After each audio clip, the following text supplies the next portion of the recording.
Delhi liquor కేసులో BRS MLC కవితకు bail ఇచ్చింది సుప్రీంకోర్టు. లిక్కర్ పాలసీలో ఈడీ కేసులో కవితకు బెయిల్ మంజూరు చేసింది సుప్రీంకోర్టు.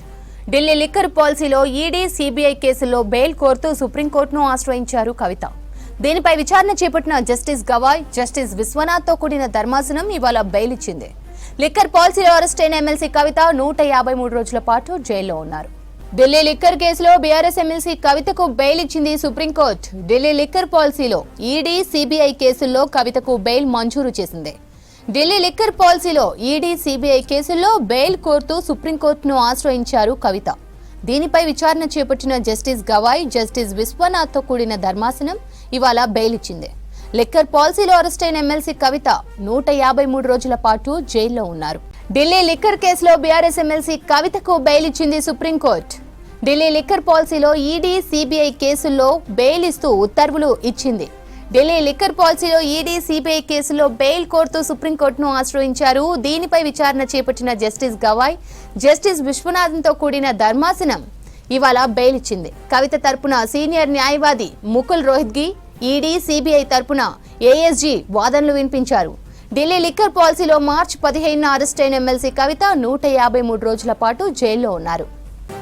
కవిత బెయిల్ కి సంబంధించి మరిన్ని డీటెయిల్స్ మదార్ అందిస్తారు. మదార్, ఈడీ, సీబీఐ కేసుల్లో కవితకు బెయిల్ మంజూరు చేసింది కదా సుప్రీంకోర్టు, అప్డేట్స్ ఏంటి? బెయిల్ అనేది కూడా మంజూరు చేశారు. ప్రస్తుతం బెయిల్కు సంబంధించినటువంటి వాదనలు ముగిసిన తర్వాత ఇటు బీఆర్ఎస్కు సంబంధించిన నేతలు ఆటోల్లోనే బయటకు వెళ్ళారు. వారు ఎక్కడికి వెళ్తున్నారు ఏంటి అనే దానిపైన ప్రస్తుతానికైతే సమాచారం లేదు. కానీ కవితను ఈ రోజే బయటికి తీసుకొచ్చేందుకు అవసరమైనటువంటి ఏర్పాట్లలో ఉన్నారు. బెయిల్కి సంబంధించినటువంటి ఆర్డర్స్ని జైలు ముందు ఉంచి జైలు అధికారులకు ఇచ్చిన తర్వాత వాటికి సంబంధించినటువంటి కొన్ని ఫార్మాలిటీస్ అయితే ఉంటాయి. మనీష్ సిసోడియా గతంలో బెయిల్ వచ్చినటువంటి రోజే, ఆ రోజు సాయంత్రం కల్లా మనీష్ సిసోడియా బయటకు వచ్చారు. విడుదలయ్యి జైలు నుంచి విడుదలయ్యి ఆయన బయటకు వచ్చారు. ఈరోజు కూడా కవితకు సంబంధించి ఈరోజే బయటకు తీసుకొచ్చేందుకు అవసరమైనటువంటి ఏర్పాట్లను అయితే బీఆర్ఎస్కు సంబంధించినటువంటి నేతలు చేస్తూ ఉన్నారు. 10 లక్షల రూపాయలతో కూడినటువంటి పూచీకత్తుతో పాటు కొన్ని షరతులను కూడా బెయిల్ కోర్టు అనేది కూడా ఇచ్చింది. కాబట్టి ఆ షరతులకు లోబడే కవిత బెయిల్కి సంబంధించినటువంటి అవన్నీ కూడా చేయాల్సినటువంటి పరిస్థితి ఉంటుంది. వాటికి సంబంధించి ప్రస్తుతం ఆ ప్రొసీడింగ్స్ అన్నీ కూడా ఉన్నాయి. కాబట్టి వాటిని సాధ్యమైనంత త్వరగా పూర్తి చేసి కవితను బయటకు తీసుకొచ్చేందుకు అవసరమైనటువంటి ఏర్పాట్లు చేస్తున్నారు. ఇక సుదీర్ఘంగా వాదనలు జరిగాయి. సుమారు 1.5 గంటల పాటు ఈ కేసుకు సంబంధించి కేవలం కవితకు బెయిల్కి సంబంధించి 2 పిటిషన్లకు సంబంధించిన వాదనలే జరిగాయి. దానికి సంబంధించి కూడా ఎస్వి రాజు ఈడీ తరఫున అడిషనల్ సోలిసిటర్ జనరల్ ఆయన హాజరయ్యారు. ఈడీకి సంబంధించి ఆయనే వాదనలు అనేది కూడా వినిపించారు. ఈ కేసుకు సంబంధించి మొదటి నుండి ఉన్నటువంటి అంశాలన్నింటినీ కూడా కోర్టు ముందు తీసుకొచ్చారు. వాటికి సంబంధించి వాదనలకు సంబంధించి ప్రారంభమైన కొద్దిసేపటికే ముకుల్ రోహిత్గి వాదనలు ప్రారంభించారు.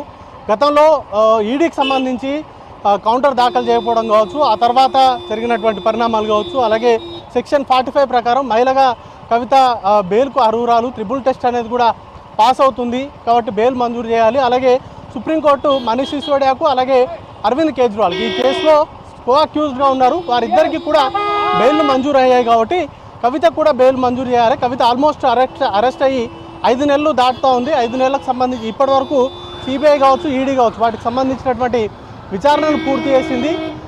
వాటికి సంబంధించి ఛార్జ్ షీట్లను కూడా ఫైల్ చేశారు. మొత్తంగా 473 మందిని ఈ కేసుకు సంబంధించి సాక్షుల్ని విచారించారు. దాంట్లో 50కి పైగా అక్యూజ్ లిస్ట్, 57 మందిని అక్యూజ్ లిస్ట్ చేర్చారు. ఈ 2 దర్యాప్తు సంస్థలు కూడా సుమారు 50,000 పేజీలకు సంబంధించినటువంటి డాక్యుమెంట్లను సబ్మిట్ చేశారు. ఇక ఈ కేసుకు సంబంధించినటువంటి విచారణ కూడా ఏది లేదు. కాబట్టి కవితకు బెయిల్ మంజూరు చేయాలంటూ కూడా వాదనలు అనేది కూడా నడిచింది.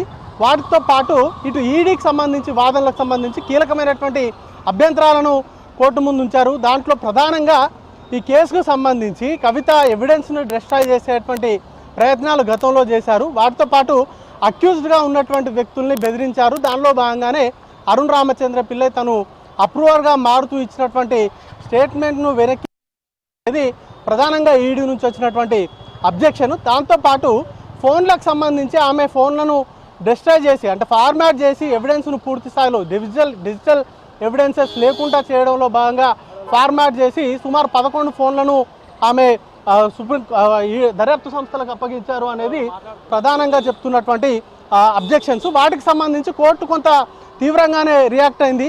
ఇవాళ రేపు ఫోన్లు మార్చడం అనేది, ఫోన్లు కొనుక్కోవడం అనేది చాలా సాధారణమైనటువంటి అంశము. దాంట్లో ఫార్మాట్ చేసినంత మాత్రాన ఎవిడెన్స్ను ధ్వంసం చేశారు అనడం సరికాదు. వాటికి సంబంధించి బలమైనటువంటి ఆధారాలు చూపెట్టాలంటూ కూడా అబ్జెక్షన్ అనేది కూడా రేజ్ చేసింది.